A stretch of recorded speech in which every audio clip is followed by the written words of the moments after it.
வணக்கம் நண்பர்களே, இன்றும் ஒரு சுவாரஸ்யமான காணொளி ஒன்றினூடாக உங்களுடன் இணைந்து கொள்கின்றோம். இன்று நாங்கள் வந்திருக்கின்றோம் எல்லை என்ற பகுதிக்கு தான் வந்திருக்கின்றோம். அந்த பகுதியில் என்ன சிறப்பம்சங்கள் உண்டு என்பதை தான் நாங்கள் பார்க்க இருக்கின்றோம்.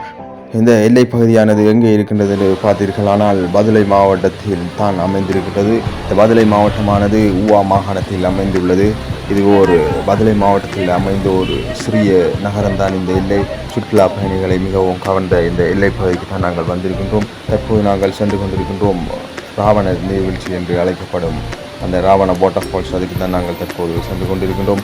பாருங்கள், நீங்கள் இந்த நீர்வீழ்ச்சியை நெருங்கும் போதே இதன் இரைச்சல் எவ்வாறு இருக்கின்றது என்று, எவ்வளவு தொலை தூரத்தில் கேட்கின்றது என்று பாருங்கள். அந்தளவு மிகப்பெரிய நீர்வீழ்ச்சி தான் இந்த ராவண நீர்வீழ்ச்சி.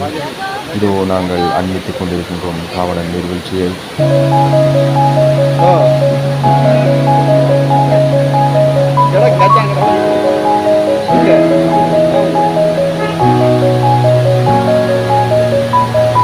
நண்பர்களை, நாங்கள் எல்லை பகுதியில் இருக்கும் ராவணக்கொய் அது சம்பந்தமான ஒரு காணொலியை எங்களது யூடியூப் தளத்தில் பதிவேற்றம் செய்துள்ளோம். அதை பார்க்காதவர்கள் நாங்கள் அதனை எங்களது டிஸ்கிரிப்ஷனில் அந்த லிங்கை இணைத்துக் கொள்கின்றோம். அதனை நீங்கள் சென்று பார்க்கலாம்.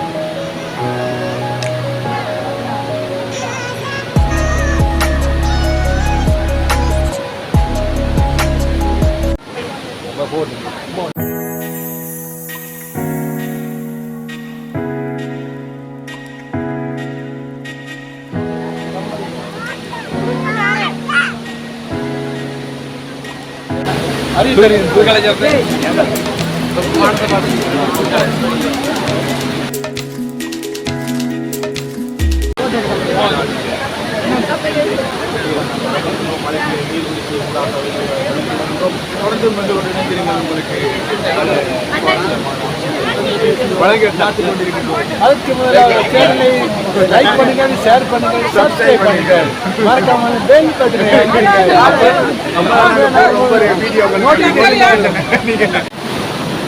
நண்பர்களே, இதோ நாங்கள் அந்த ராவணர் நீர்வீழ்ச்சியை வந்தடைந்திருக்கின்றோம். இதோ பாருங்கள் எவ்வளவு அழகிய நீர்வீழ்ச்சிகள் என்று. நீங்கள் அனைவரும் இலங்கையில் பயணிக்க வேண்டிய ஒரு இடம்தான் இந்த நீர்வீழ்ச்சி.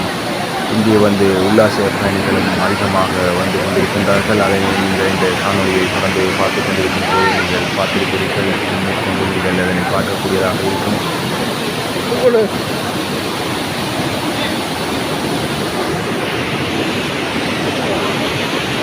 நீர்வீழ்ச்சியை நீங்கள் பார்த்துவிட்டு வெளியே வருவீர்களானால் இந்த பாதை ஓரங்களில் சிறு சிறு கடைகளை நீங்கள் பார்க்கக்கூடியதாக இருக்கும். அதனைத்தான் தற்போது நாங்கள் பார்த்து கொண்டிருக்கின்றோம்.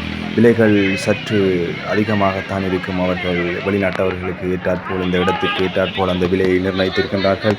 இருப்பினும் மிகவும் சுவையாகத்தான் இந்த சோளங்குலையும் இருந்தது நாங்கள் சாப்பிட்டிருந்தோம். அதுபோன்று மற்ற அலங்கார பொருட்கள் உள்ள கடைகளை நாங்கள் உங்களுக்கு இந்த காணொலியில் காண்பிக்க இருக்கின்றோம்.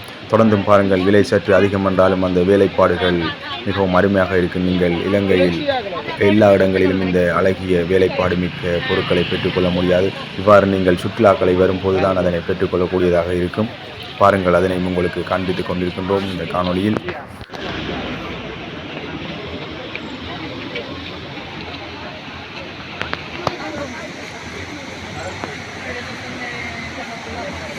நண்பர்களே, இன்றைய இந்த காணொளி உங்களுக்கு பிடித்திருக்கும் என்று நம்புகின்றோம்.